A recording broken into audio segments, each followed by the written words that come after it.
All right, you guys, welcome back to the DM and Friends. I am DM Angelo, and today I'm going to talk about exploration, right? So specifically how to run it without boring your table to death, right? So this is my series on how to be a better dungeon master, and you know, exploration is where a lot of games quietly fall apart, right? Not with the TPK, not with drama, just with boredom, right? And a lot of players get boredom with exploring, right? So players stop caring. They start checking their phones. Suddenly the dungeon feels like a checklist instead of a place. So let's fix that. So first things first, right? Exploration is not about counting tiles, perfect marching, order diagrams, or reading, box text for 5 minutes, right? You know, Exploration is about, risk under pressure, right? Um, if there's no pressure, exploration becomes just kind of stagnant, right? Uh, and uh, and stagnant play is where excitement goes to die, in my opinion. So the real the real engines of exploration, I think, are, here's kind of my core idea, right? Exploration stays interesting when something is always being consumed, right? Uh, and that something can be, is usually things like time, light, noise, safety. If nothing is ticking down, your players will optimize, the fun right out of the game, right? So let's talk about time, right? So time is, I think, the backbone of exploration, right? Time is the silent clock behind everything, right? So time's going to open up a lot of things, right? So every action costs time, right? I mean, searching, listening, forcing doors, debating plans.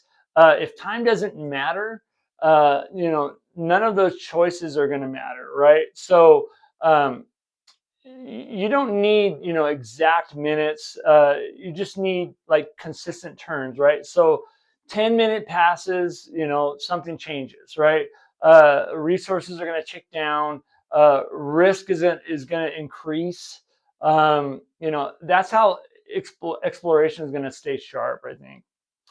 So light is another thing. So you have time and light, right? So light is also a countdown timer, right? So light is one of the most powerful tools that you have, right? So torches are going to burn, right?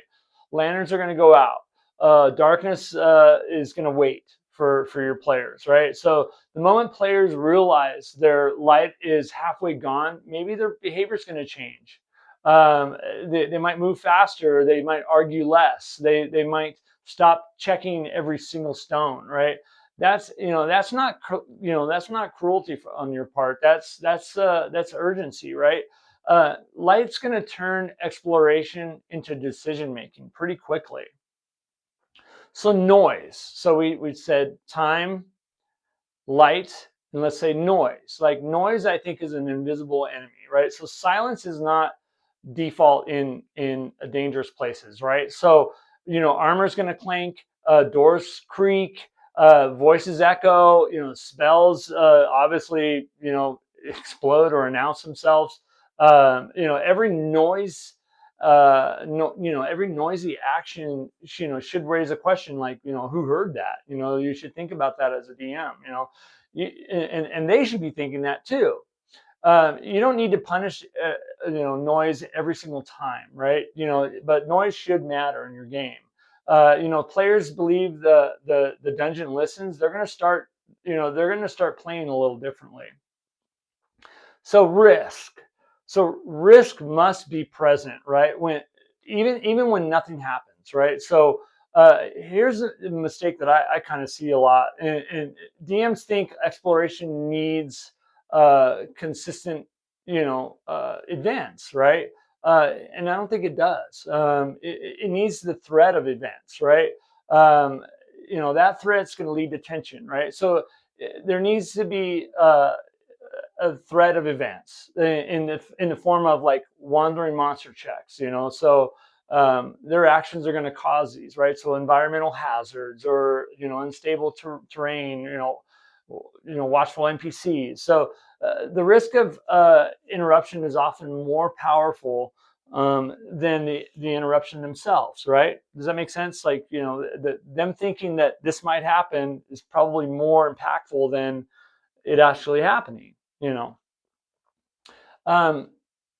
Description should serve decision making, right? So exploration descriptions should not be novels, right? So they should answer one question, right? So what do I need to decide right now, right? So smells, sounds, temperature, movement, distance. Give players information that they can act on, right? So if your description doesn't lead to a choice, it's probably too long. So let exploration create problems, not just solutions, right? So exploration isn't just about finding treasure, right? Okay, it's about discovering complications. A room that's already looted, right? So tracks that go the wrong way. Signs someone else has been there first, right? Evidence of something bigger ahead, right? So exploration should raise those kind of questions, right? Not just only provide answers, right? So we're talking about dungeons, right? So let's talk about wilderness and cities, right? They can use the same rules, right? These apply everywhere. Wilderness, you have weather, navigation, exposure, exhaustion. Cities, you have time pressure there too, right? You have witnesses, patrols, rumors, NPCs watching. It's a different dressing, but same engine. Time passes, noise spread, risk escalates, right? So I would say don't let exploration become safe by default, right? So one of the biggest killers of exploration, I think, is tension is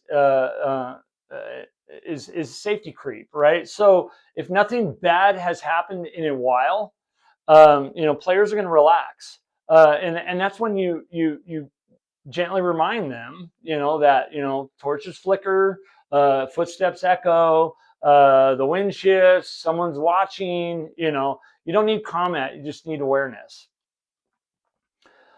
So exploration ends when choices matter again, right? So here's the goal: exploration should flow until, right, a decision must be made, resources are strained, or danger becomes unavoidable, right? So that's when the game naturally shifts into something like combat, negotiation, retreat, or desperate planning, right? So exploration sets the stage. It should feel never feel like filler. You know what I mean? All right, you guys. Well, that's my kind of final thought. You can use those tools to make exploration a lot more meaningful. Exploration isn't boring by nature, right? It becomes boring when time doesn't matter, light doesn't matter, noise doesn't matter, and risk disappears, right? So keep those four elements alive, and exploration, I think, will become more tense, more dangerous, and more memorable in your games and your campaigns. And I think once you do that, your players are going to lean in. They're gonna lean in. I've talked about that before. They'll lean into the game and they'll get more invested. All right, that's my take. If you've ever had a dungeon or wilderness trek that scared your players without a single fight, excuse me, woo, drop it in the comments. I'd love to hear it. I know you guys have experienced this, and exploration has gotten a bad name, and I think these four things will kind of give it a nice pump that you need. So, anyways, you guys, I am DM Angelo. This is my How to Be a Better Dungeon Master series. This is the DM and Friends. Like, subscribe, all that neat stuff. And until next time, keep gaming, take care, and have a great day. All right, you guys. Bye-bye.